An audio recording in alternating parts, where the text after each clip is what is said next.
Friend তোমরা অনেকেই comment করছো যে কোরাস পলিনেশন কিভাবে করতে হয়।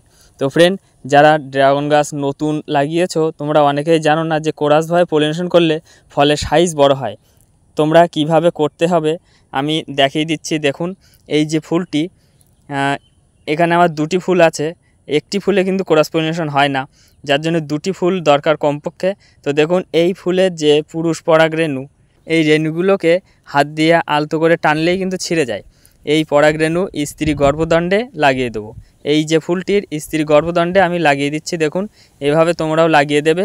আবার এই ফুল থেকে পরাগ নিয়ে, দেখুন এই ফুল থেকে পরাগ নিয়ে ওই ফুলের স্ত্রী গর্ভদণ্ডে লাগিয়ে দেবে। এটি আলতো করে লাগিয়ে দেবে যেন গর্ভদণ্ডটি আবার ভেঙে না যায়। এভাবে পরাগায়ন করবে, তাহলে ফলের সাইজ ভালো হবে, ফলগুলোর কালারও ভালো হবে, একটি জালিও নষ্ট হবে না। ফ্রেন্ড ভিডিওটি ভালো লাগলে চ্যানেলটি সাবস্ক্রাইব করে পাশে থাকুন। আসছি পরবর্তী ভিডিও নিয়ে। ভালো থাকবেন সবাই, ধন্যবাদ।